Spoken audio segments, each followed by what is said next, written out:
What is going on, everybody? Tactop Airsoft back with another video. Today I wanted to do a little tutorial on how I set up my Polarstar Kythera. So I hope you enjoy the change of video, and let's get on to the explanation.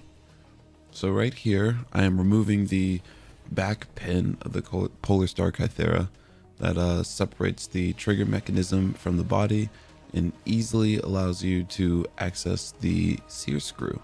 It should be the smallest screw in the kit that it comes with, and you're going to want to install that. Something to note, at the very top of it is another set screw. Most Kytheras now come with that fully pushed down, so you're going to want to unscrew that top screw first, just so you don't think it's broken like I did.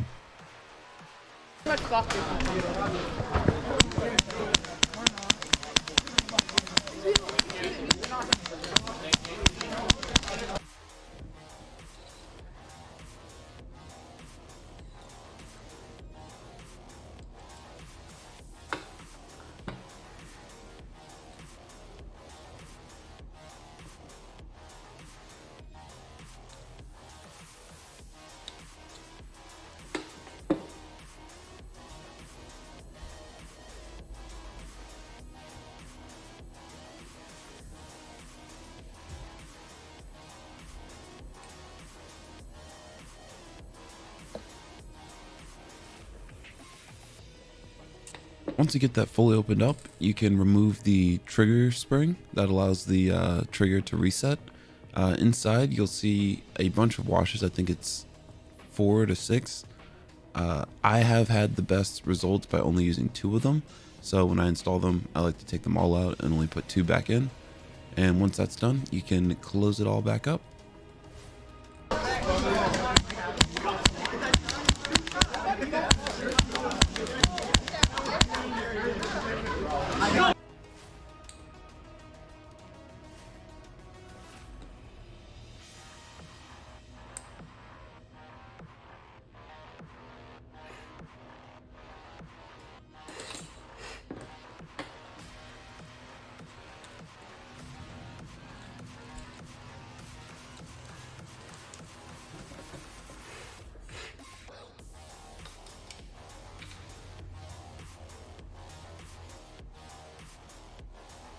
Right here, I'm installing the reset screw. I get most of the screws in place and then do some fine tuning later.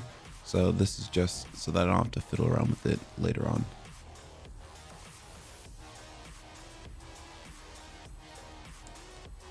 And putting that pin back in place to hold it all together.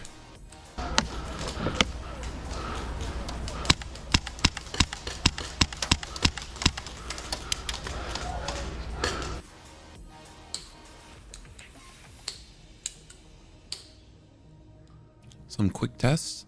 It is firing and resetting properly. That little string on the side is what you pull to reset it if you don't have an air line attached. But yeah, everything's looking good. From there, I adjust the set screw, the reset screw. This allows it to click back in place when fired. But yeah, fine tuning comes in a little bit.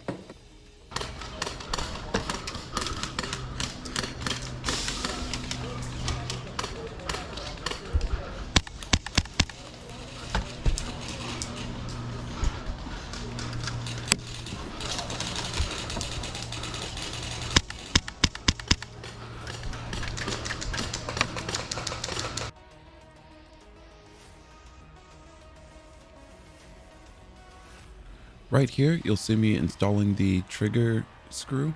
This puts tension onto the spring that's in the trigger, allowing for different trigger weights. I like to get the trigger as close to the body as possible for braking, because that allows less movement when in the gun. In the past, I've seen issues with having that too far, and it allows too much play in the trigger, and the trigger moves back and forth and gets stuck. So I like to keep it close to that moves the least amount as possible.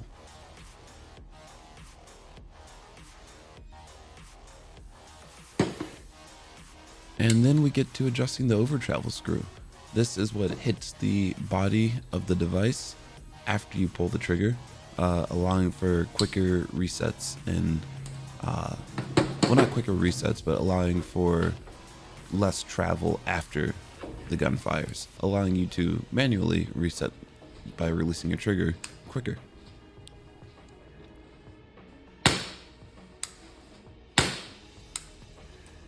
Here I have connected to an airline, and just to get the fine-tuning adjustments down because it's quicker than shooting and pulling the string. So here I am listening for a nice audible click after pulling the trigger to definitely hear it reset.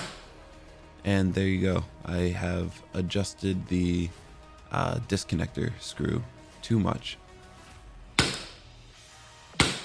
And then boom, we got ourselves a nice shot and reset. When you adjust the disconnector screw too much, what happens is that it doesn't disconnect and fires in full auto instead of one single shot. You don't want that, so I like to turn it until it fires into full auto when the trigger's pressed, and then pull it back out half a turn to an eighth of a turn, or half to a quarter of a turn, just to get it right there. And Loctite is your friend. Make sure you're using Loctite on all of these screws so that they don't come loose or wobble out of place, because they are very fine micro adjustments. From there, I test fire it in the gearbox. First half open, second close.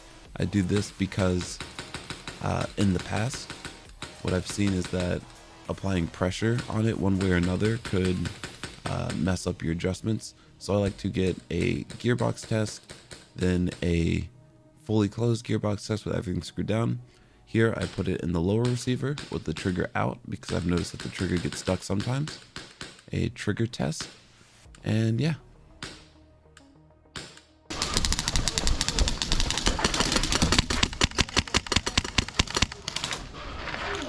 And here we have the gun completely put together, except for the bottom rail, but I'll give it a few more test fires just to make sure everything's working together snugly, that nothing unnecessary is pressing on the HPA unit. You'll know that if either the trigger feels a little stiffer or it's getting stuck on reset, it's probably because the gearbox shell is pressing up against the trigger contacts, but everything seemed fine here. So I enjoy setting up my builds on a max hop-up unit because it has that clear window, allow you to see exactly where the nozzle is, and makes for those later nozzle adjustments easy.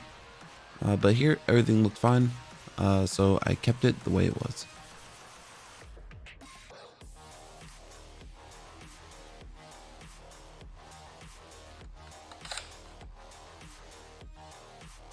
And there you have it. I hope you enjoyed this different style of video, watching me set up my Polarstar Kythera. It is by far my favorite HPA engine, allowing me to get into HPA by just converting all my version 2 gearboxes to HPA.